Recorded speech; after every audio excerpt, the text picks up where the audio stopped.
Masyado maraming nakikita park ata dito. Mukhang kailangan ito ah. Ako, lagot tayo dyan, sir. Ito mo ito. Nasaan ba yung tow truck natin? Bakit yung pato na to nakaharang sa daanan ng tao ko?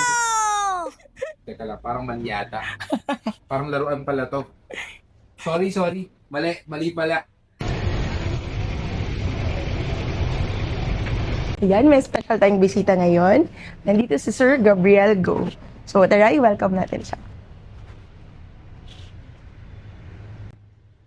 Masyado maraming naka-illegal park ata dito. Mukhang kailangan ito ah. Ako, lagot tayo dyan, sir. Ito mo ito. Nasaan ba yung tow truck natin? Bakit yung pato na to nakaharang sa daanan ng tao ko? Teka lang, parang manyata. Parang laruan pala to. Sorry. Mali pala. So anyways guys, nandito po tayo sa Little Rider Philippines and syempre kasama natin si Ma'am. Mariel po, welcome to Little Rider PH. Ayan, so mapapansin nyo, no, pinagkamalan ko mga sasakyan na naka-illegal park. It's because, kung makikita nyo yung mga sasakyan na naka-display dito, it looks like the same vehicles na makikita natin sa kalsada. Tulad nito, may Jeep Wrangler, may Land Cruiser, meron dito LC-79. no, sa mga medyo familiar sa mga Classic car. classic cars. Mapapansin nyo, yan, it looks the same as the old LC-76 na minodernize ngayon. Ang galing, no? May ilaw pa. Yes, sir. Working po to. As Working rubber talaga. tires. Yes po. Ayan. So, Ma'am Mariel, briefly discuss to us, ano ba itong concept ng business niyo? Ayan po. Si Little Rider PH, sir, pinapa-experience namin sa mga bata yung real feel na nagda-drive sila. So, aside, sir, sa magkakaroon kayo ng bonding with your kids, matuturuan natin sila ng responsibilidad kung paano mag-alaga ng toy car nila or ng kasasakyan nila. Maturuan natin sila sa tamang disiplina sa daan. Tama. Na which is yun po yung ating pinopromote. So, yung tamang pagpapark, saan talaga dapat mag-park, ayan. Kung ano po yung mga dapat na iwasan, mga violation sa daan, like kung red means stop. Correct. So, nagkakaroon sila, sir, ng advance na, paglaki ko, gusto ko, ganyan din ako. Parang ganun, sir. Ayun. So actually, ang ganda na sinabi ni Ma'am Mariel, no? Actually, tama po siya. As early as yung mga bata pa lang, dapat tinuturuan na natin. Unang-una, syempre, yung disiplina. And also, syempre, as they grow older, natututo sila. Syempre, yung iba gusto magmotor, yung iba gusto magsasakyan. As early as they're young, alam na nila kung ano yung mga tama, ano yung mga mali. And aside from that, we teach them yung responsibility. Yes, sir. So, tama po ba? Responsibility pag park naka 3 levels. Yes, sir, kasi proper parking. Elevated parking lot. Kasi, sir, bumabaha na eh. Ayan. So makikita nyo, ang ganda ng mga products, no? Ma'am Mariel, tulad nito, itong Yes, sir. tank, ano ba yan? Is it battery powered? Is it gas? Yes, sir. Rechargeable po siya. Safe po sa bata kasi may parental remote. Okay. Then, paglaki po nila, pwede na nilang i-self-drive. Ayun. So, kagandahan nito, sir, kahit outside, naka-rubber po to. Rubber siya. Yes po. So hindi siya tulad ng mga toy, laruan, no? Kasi Yes, sir. rubber siya. Maganda po yan para kahit outside, magagamit nila. Tapos yan, sir, very unique. Meron siyang bala. May Which bala is, talaga. hindi naman masakit, sir. As in, pang kids lang. So, yung parang katuwaan lang nila, gano'n. So, parang naiikot nila, 360 degrees. Mga kabili niyan, baka sakaling yung dalo. Yan, pwede naman, sir. Umaga pa. Inspired. Correct. Yan po. Kasi magkano po yan? 13,700, sir. 13,000. Yes. Ano kanya nung imagine nyo? Yes yung po. laki niyan. Tapos, sir, naka 24 volts to. Ano ba ibig sabihin pag 24 volts? Mas powerful, mas mabilis. So, kung medyo gusto po ng parents na hindi ganun kabagal, so ito po yung tamang-tama sa kanila. May ibang options ba? Yes, sir. 6 volts, yun yung maliliit. Minsan po kasi, sir, may mga parang pangregalo nila sa binyag or sa first birthday. Yun muna ini-introduce nila. Then, yung iba naman, sir, gusto malaki agad para hindi agad kaliitan. 12 volts, then 24 volts. Okay, so that's 6, 12, and 24. Yes, sir. So the only difference ng volts na yan is yung speed ng sasakyan. Yes, sir. Saka syempre, Power. yung power and also the size of the battery. Yes, sir. Ang galing, no? Ngayon naman, kung tatanungin, syempre, tatanungin ng mga interested na bumili, more or less na sa magkano. O like, for example, itong Jeep na to. Ito, sir, 7.5 to. 7.5. Opo. So, yung presyo kasi namin, sir, is aside dun sa affordability is yung quality. So, lahat po ng branches namin, kunyari dito sila bumili sa Manila, and then lumipat sila ng bahay, gusto nilang ipacheck yung unit. We have Bulacan and Cavite branch So din may po. service center? Parang Yes, may service center kami. Parang dealership ng mga sasakyan. So yung after sales support namin, sir, ito talaga sa lahat ng branches. Yun. How about ito? Mukhang mas malaki ito eh. I'm Yan, sure mahal yan. 24 volts, sir, 15,999.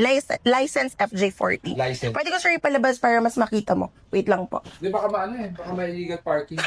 Diyan. Okay ka lang, sir. Sige po. 2-seaters yan, sir. Two-seater. Maximum 60 kilos. Ba? Kahit So, medyo teenage Oh, ka sir. pala, no? Magkapatid, magpinsan, Pwede yan. na rin. Two big Pero kids. ito kasi yung tinitingnan ko, yung muntik ko na ipataw. Super nice din, sir. License Vespa. Pa. Yan lang, sir, ang motor namin na may parental remote. Really? So, ibig Opo. sabihin parental remote, meaning the parents can control. Yes, sir. Diba? Habang nakaupo yung bata. Yes, sir. Ang galing, no?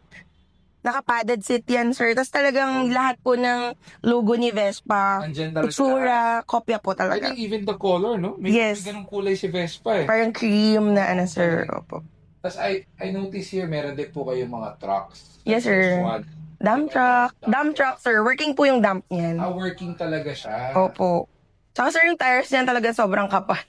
Pure rubber din po yan. Mukha nga. So, pag ito ba nafa-flatan din? Hindi, sir, kasi pure siya. Pure rubber Opo. po. Ayun. Ang galing. Tapos, sir, may tinatawag kasi tayo mga 4x4, ganyan. 4 gears yun. Yan yun, sir. Ito. So, Ito, sir, lahat. Ito. Opo, tsaka to. So may selector pa siya. Or the Four-wheel drive na siya, sir. drive na Opo. talaga. Unlike na, sir, itong pinakamalaki, siya lang yung may option Dito na one. pwedeng i-4x2, 4x4. Okay. So normally, pag like for example, itong mga Jeep, itong Challenger, two wheels lang ang gumagana niyan, tama? Yes, sir. Meron din kasi kami na, basta malalaki, sir, yun ay automatic nagpo-4x4 din. Katulad nito, sir, 4 gears, mapapansin mo. Doon sa kabila, yan. Ayan. Dahil medyo hindi ko afford bumili ng LC76, baka ito na lang. Iuwi na to, sir. Tingnan natin. But I think meron pa kayong ibang products no, aside from itong mga... Yes, sir. Opo. Tingnan natin.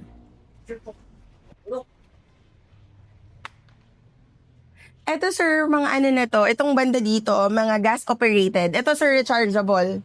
Yan. Ito, sir, mga gas-operated. pala kayo. Yes, sir. Motor and bikes. Yes, sir, meron din po. So, anong difference po, Ma'am Maria? Like, for example, ito mukhang ano to. Ito, sir. Mukhang ano ba to? Ano po ito, sir? Rechargeable. Opo, parang Harley type. Ganun po siya. Rechargeable siya? Yes, sir. So, if looking na po kayo dun sa next na step na like mga 6 and up, ito na po yung binibili. Yan. Ito po, scooter. Rubber din pala siya, no? Rubber, sir. Din. Para po kahit ilabas nyo, kayang-kaya. Okay. Yes. Opo. Napansin ko, aside from itong mukhang shopper na ano, meron kayong scooter type. Yes po. Dito napansin ko, meron Enduro. parang ano to, how do you call this? Enduro. Yes, bike. enduro, sir. Or mga dirt bikes. Ano yan? Gas siya or... Gas-operated to, sir. So yan, gas. 49cc, opo. 2-stroke. 49cc. So I think you can use it na on mild off-road. Like, kunwari, kasama yung mga kids, Yes mga po. masyal kayo sa magka-camping. So pwede nang Yes. gamitin yan. Perfect, sir, for camping yan. Okay. Kailangan na ba ng lisensya? No need, sir, kasi it's, for off-road. Pag ginamit siya, sir, sa highway, hindi po. Kasi pang off-road lang. Opo, yeah. Yan. For kids lang. Kala ko sabi sa crazy po ba yung talungin ko? Hindi po. Pang ano lang siya, sir, off-road yan. Parang mga ATV din katulad nito, sir, na yung di ba pa sa mga adult is Yes. usually for leisure. Oo. Ganon din po yung for kids. Yan. Speaking of ATV, Apa. ganda ng ATV na to, carbon fiber, yung ano niya, yung Design. Opo. design. So this one is also battery powered. Ay, ano na yan, sir? Gas-operated na po yan. Naman Opo. yan. So ngayon, punta tayo syempre, yung pinaka-importante, magkano yung mga ganong products nyo naman? Like for example, itong ATV na Sa ATV, sir, 15.5. 15.5. Yes po. How about for this one, the Vespa? Ay, ito, sir, rechargeable po. It's a 10,500 license na po siya. 10,500. Yes po. Then itong mga small enduro. Sa enduro, sir, for as low as 7.5. May 7.5. enduro na. Opo. Sana ganun kamura yung mga adult. Ayan, sir. Talaga po yung affordability para ma-enjoy ng mga bata yung outside world. Yan. Opo. How about ito? Ito yan. Yung mga, Ito, sir, mga 10. Opo. Yan, 12.8. Yan. mga ano yan, electric, no? Ano na yan, sir? Gas Ay, gas operated pa rin. na. Opo. Sorry. So may gas, may electric. Ang galing. Ito nga, nakita ko. Ganda ng design, eh. Yan, sir. Kalimitan po yan. Sharing. Sharing. What Si do you mean daddy, sharing? tsaka yung bata. Okay, so may excuse na sila Yes. para bumili. May excuse na po yung mga daddy yan. Hitting two birds with one Ito, ano sa stone. magkano yan? Ito sir, 28 110cc po. 28. Opo. Ito yung mukhang ano eh, di ba pag nagka-camping pwedeng gamitin din eh, no? Opo, pang camping din sir. Pero- Tsaka madali po siyang ilagay sa pickup or sa ano po Magaan siya. lang. Hindi rin po siya ganun ka-bulky. Oo. Sa akin hindi rin ganun kabigat. Opo, opo. Nice. Yan. So, I guess, napakita na natin most of your products. So, invite natin, give your address, kung nasan kayo, kung saan makikita itong mga products na to. Ayan po, kung gusto nyo pong maka-avail ng mga kaibang toys or pangregalo sa mga inaanak, apo, pamangkin, visit po kayo dito sa Little Rider PH. Meron po kaming 3 branch. Sa Imus, Cavite po, sa Santa Maria, Bulacan, at dito sa Paco. So, pwede nyo naman po kaming i-waze. Type nyo lang po Little Rider PH sa Manila branch. Little Rider PH, Imus, Cavite, para po sa Cavite branch. Little Rider PH Santa Maria, Bulacan branch, para po yun sa Bulacan. So kung gusto po nila sir, pwede rin silang tumawag, 0918-917-6348. Tapos na ba? Sorry. Malilip- Riders Philippines, napakaganda po ng mga products nila. Very one of a kind, no? So, syempre, nagpapasalamat tayo kay Ma'am Mariel for accommodating us. And syempre, yung support din sa amin, no? Especially on my end, yung trabaho na ginagawa namin. So, aside from that, tulad nun sinabi ni Ma'am Mariel, no? Yung pagkakaroon nitong mga, I don't know, how do you call it? Mga Ride on motorcycles and ride on cars. ayun, so yun ang tawag dyan. Tama yung sinasabi niya, as early as our kids, natututo na po sila ng responsibility and also yung discipline. So napakaganda po nito. So yun lang po, visit them here, yung mga sinabi ni Ma'am Maria ng mga branches, and check their not their website, but their Facebook page, Little Rider Philippines. So yun lang po, maraming salamat. Thank you po.